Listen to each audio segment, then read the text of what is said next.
एक तो कल अमेरिका के एक सबसे बड़े अखबार और दुनिया के बहुत नामचीन अखबार न्यूयॉर्क टाइम्स में कल एक खबर छपी थी जिसमें दिल्ली के एजुकेशन मॉडल को फ्रंट पेज पे कवर किया गया है। ये भारत के लिए बहुत बड़ी बात है, बहुत गर्व की बात है कि देश का एजुकेशन मॉडल उस तरफ जा रहा है जहां दुनिया उसकी चर्चा कर रही है।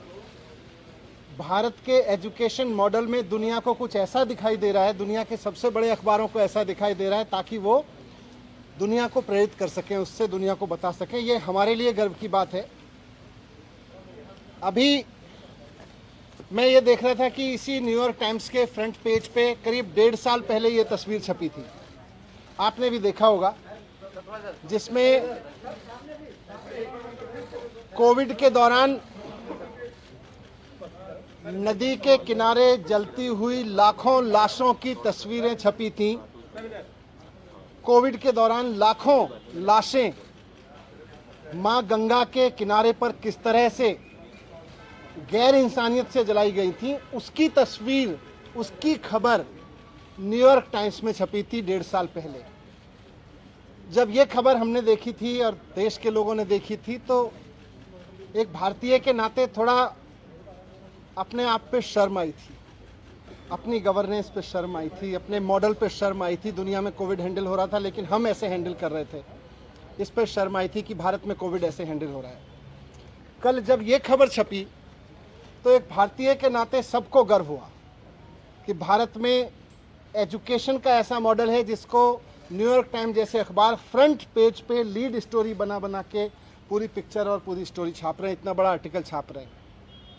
ये मेरे लिए भी गर्व की बात है, लेकिन मैं बहुत विनम्रता के साथ कहना चाहता हूँ कि ये खबर मेरी उपलब्धि नहीं है। ये खबर मेरी वजह से नहीं छपी कि मैंने कुछ ऐसा कर दिया जिसकी तारीफ हो रही है। ये एक्चुअली दिल्ली के टीचर्स की तारीफ है। तो आज जब न्यूयॉर्क टाइम्स के फ्रंट पेज पे दिल्ली के टीचर्स का काम छप रहा है और सारी दुनिया उनकी तारीफ कर रही है, तो मैं दिल्ली के टीचर्स को बहुत बहुत बधाई देना चाहता हूँ। मैं उनको कहना चाहता हूँ कि इसी तरह से लगे रहिए।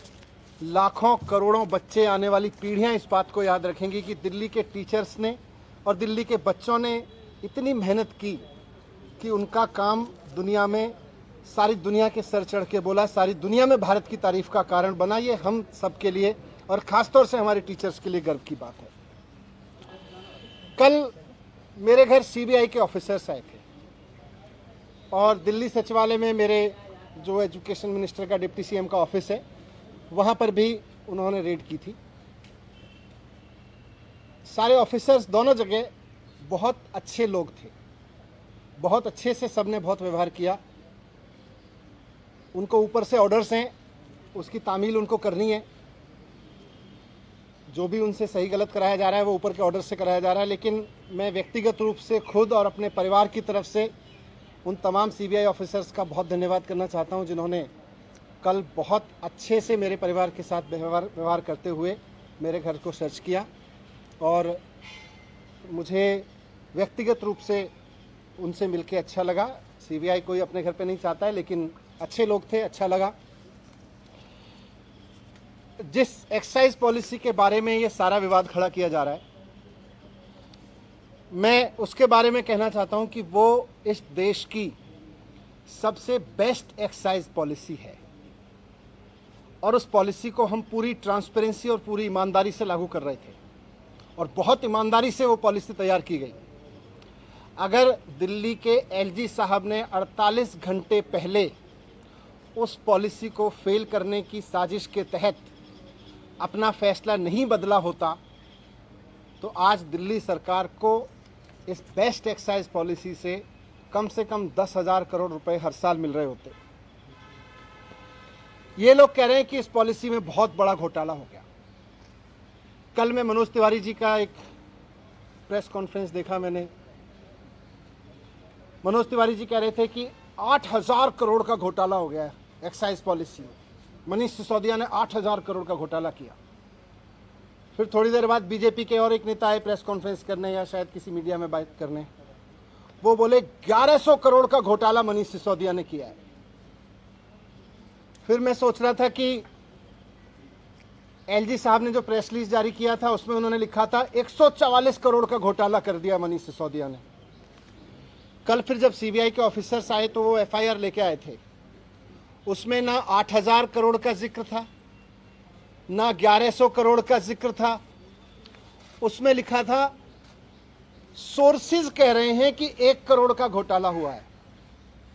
सोर्सेज कह रहे हैं कि 1 करोड़ का घोटाला हुआ है, ये सीबीआई की एफआईआर कह रही है।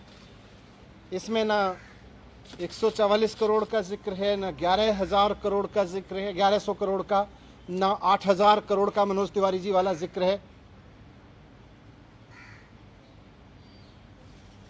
मैं कह रहा हूं कि ये सब बकवास है, ये सब बकवास कर रहे हैं।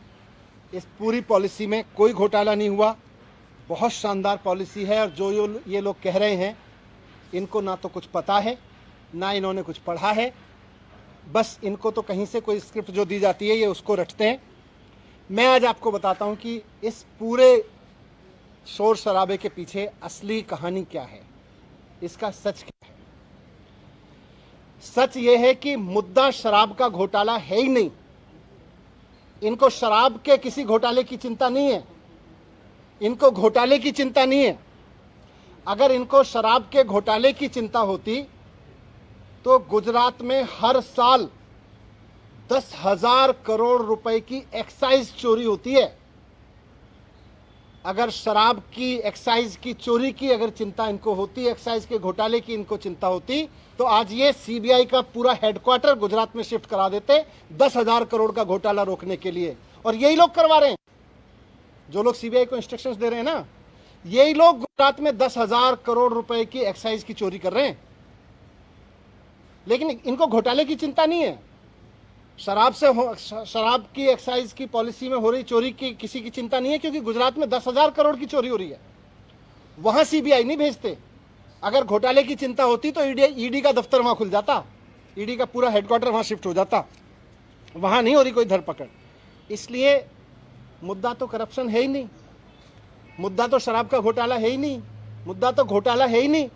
अगर मुद्दा घोटाला होता तो प्रधानमंत्री जी ने कुछ दिन पहले बुंदेलखंड एक्सप्रेस वे का उद्घाटन किया था। आप सबने देखा था, आप सबने दिखाया था, सारे मीडिया ने चलाया था। और सारे मीडिया ने देश के बहुत शोर से बताया कि प्रधानमंत्री जी ने जिस हाईवे का, एक्सप्रेस वे का उद्घाटन किया था, 5 दिन के अंदर अंदर वो पूरी तरह से धंस गया। बहुत बड़ा घोटाला हुआ वो एक्सप्रेस वे बनाने में, हाईवे बनाने में। अगर मुद्दा करप्शन होता तो आज सीबीआई और ईडी प्रधानमंत्री द्वारा उद्घाटित किए गए उस महामार्ग के घोटालेबाजों को पकड़ रही होती, उनके घर रेड कर रही होती, जिन्होंने इतना बड़ा घोटाला कर दिया कि प्रधानमंत्री जी ने जिस एक्सप्रेसवे का उद्घाटन किया 5 दिन में धंस गया। वो है घोटाला। लेकिन जैसा मैं कह रहा हूं, मुद्दा घोटाला है ही नहीं।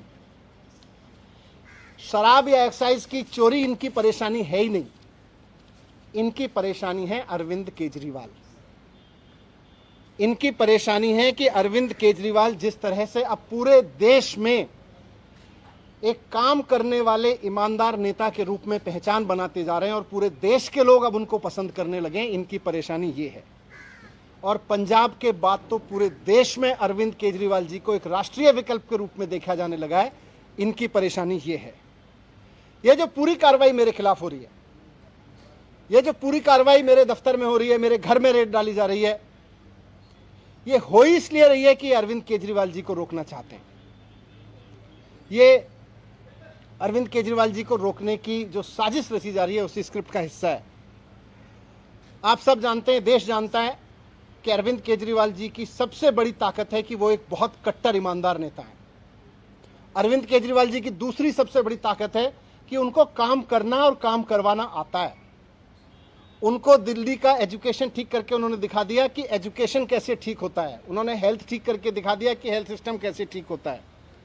आज दुनिया भर में मैंने दिखाया आपको, आज अरविंद केजरीवाल जी की वजह से दुनिया भर में भारत का नाम रोशन हो रहा है।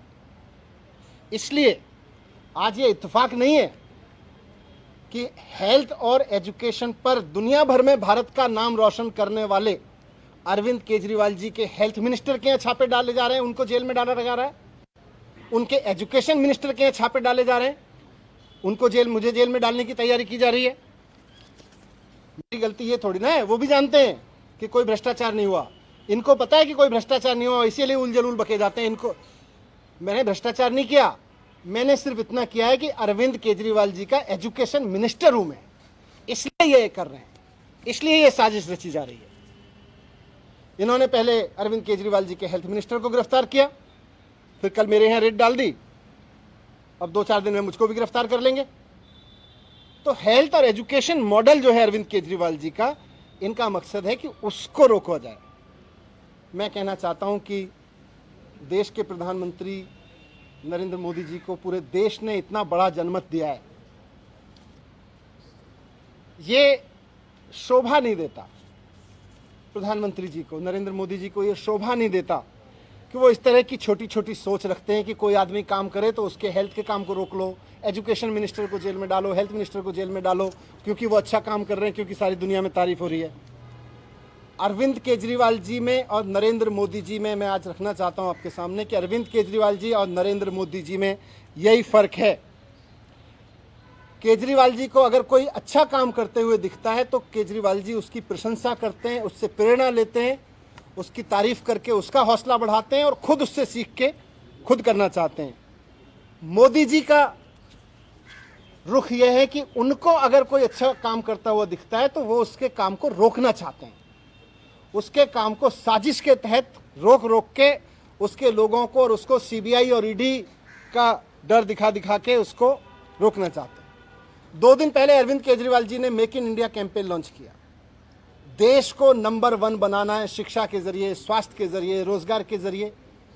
इस पे तो सारे देश को गर्व है, इस पे मोदी जी को भी गर्व होना चाहिए कि हमारे देश का एक मुख्यमंत्री मेक इंडिया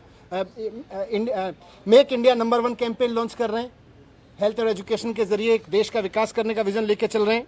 मोदी जी के तो इनको सपोर्ट करना चाहिए था। लेकिन जिस दिन अरविंद केजरीवाल जी ने मेक इंडिया नंबर 1 कैंपेन जारी किया, उसके 2 दिन के अंदर अंदर मोदी जी ने केजरीवाल जी के एजुकेशन मिनिस्टर के यहाँ पे सीबीआई की रेड करवा दी। केजरीवाल जी गरीबों के लिए, आम मिडिल क्लास आम आदमी के लिए काम करते हैं, उसके लिए सोचते हैं। मोदी जी केवल और केवल अपने कुछ करोड़पति अरबपति लोगों के लिए, अपने कुछ अरबपति दोस्तों के लिए सोचते हैं, उनके लिए काम करते हैं। केजरीवाल जी 24 घंटे देश के लिए सोचते हैं कि कैसे देश को आगे बढ़ाया जाए, कैसे सारे बच्चों को अच्छी शिक्षा दी जाए, कैसे किसी गरीब से गरीब आदमी का इलाज करवा दिया जाए।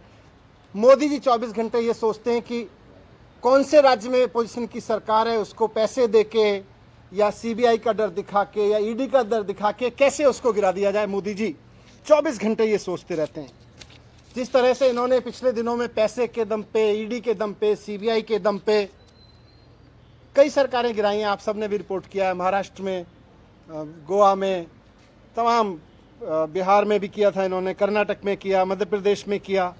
पूरे देश के लोग इनसे अब दुखी हैं कि यार हम सरकार चुनते हैं, मोदी जी केवल 24 घंटे उसको गिराने में लगे रहते हैं। अरे आपको देश का प्रधानमंत्री बनाया, आप देश के लिए अच्छा सोचो, जिनको हमने राज्य के लिए किया है उसको राज्य के लिए अच्छा सोचें। मोदी जी केवल सीबीआई, ईडी, पैसा सब लगा के, साम दाम दंड भेद लगा के केवल सरकारें गिराने का 24 घंटे सपना देखते हैं। उसके अलावा मोदी जी को कोई सपना ही नहीं आता आजकल। मैं आज आपके सामने कहना चाहता हूं कि 2024 का चुनाव आम आदमी party versus Bharatiya Janata party होने जा रहा है।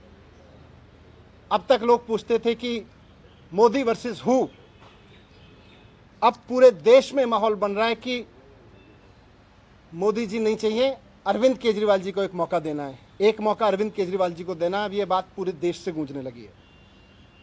पूरा देश आज अरविंद केजरीवाल जी के साथ चल रहा है, इसलिए मोदी जी आज रोकना चाहते हैं। आज से 3-4 दिन के अंदर, हो सकता है आज कल परसों में, कभी भी ये सीबीआई ईडी भेज के मुझे भी गिरफ्तार कर लेंगे, कई सारे और आप नेताओं को भी गिरफ्तार कर लेंगे। लेकिन मैं कहना चाहता हूं कि हम भगत सिंह के फॉलोअर हैं, हम अपने आप को भगत सिंह की संतान मानते हैं। हम डरने वाले नहीं हैं तुम्हारी सीबीआई से, तुम्हारी ईडी से, तुम्हारे पैसे के आगे बिकने वाले नहीं हैं। हमको नहीं तोड़ पाओगे तुम, हमको नहीं झुका पाओगे। आज मैं कह रहा हूं, हम देश के लिए जान भी कुर्बान करेंगे, हम देश के लिए जेल भी जाएंगे, लेकिन लाखों बच्चों का भविष्य संवारना बंद नहीं करेंगे, करोड़ों लोगों के इलाज के लिए काम कराना बंद नहीं करेंगे। आज हमारे साथ अरविंद केजरीवाल जी के साथ लाखों बच्चों की दुआएं हैं, करोड़ों लोगों की दुआएं हैं, करोड़ों पेरेंट्स की दुआएं हैं। हम आपसे डरने वाले नहीं हैं। अगला चुनाव तो अब मोदी वर्सेस अरविंद केजरीवाल होकर रहेगा। धन्यवाद। मनीष जी, जब आप ये बात कर रहे हैं, तो सवाल ये उठते हैं कि रेड जो हुई वो एक्साइज पॉलिसी को लेकर हुई और आप एजुकेशन और हेल्थ पे चले जाते हैं। ये नहीं बता रहे हैं कि आपने जो पॉलिसी में लास्ट में बंद करके पुरानी पॉलिसी को शुरू किया, उससे आपको अगर फायदा था तो आपने बदली क्यों? देखो, मैं अभी बोला कि मुद्दा तो एक्साइज पॉलिसी या भ्रष्टाचार है ही नहीं तो अगर एक्साइज पॉलिसी का भ्रष्टाचार होता तो आज गुजरात में रेड हो रही होती। हुज ट्रेजेडी हो गई गुजरात में। कौन कर रहा है? वहां पे सीबीआई रेड नहीं कर रहे, वहां पे ईडी रेड नहीं कर रही, यहाँ पे हो रही है ईडी सीबीआई रेड। मुझे जेल भेजेंगे, उन लोगों को जेल भेजते। इनके ही तो लोग हैं, वो करा रहे हैं, 10,000 करोड़ की चोरी कर ले रहे हैं, लोग मरवा रहे हैं। तो मुद्दा तो असली है कि अरविंद केजरीवाल को कैसे रोकना है। इस पे पुरानी पॉलिसी दोबारा से क्यों लाई गई?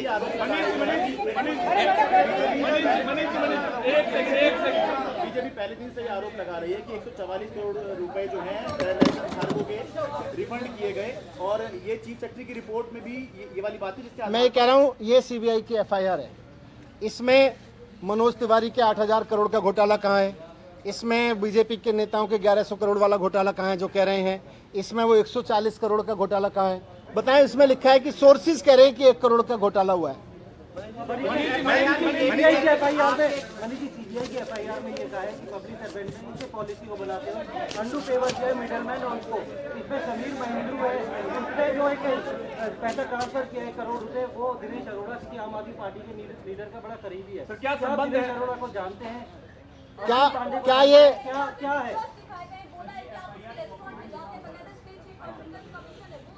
मैं तो कह रहा हूं अगर मुद्दा घोटाला होता तो आज सीबीआई बड़े बड़े जो किंग पिंस 10,000 करोड़ का घोटाला कर रहे हैं उनके यहाँ बैठे होते।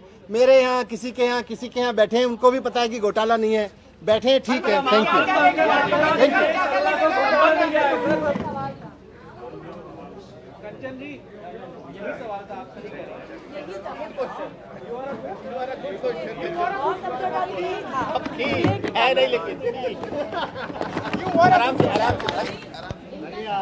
यू।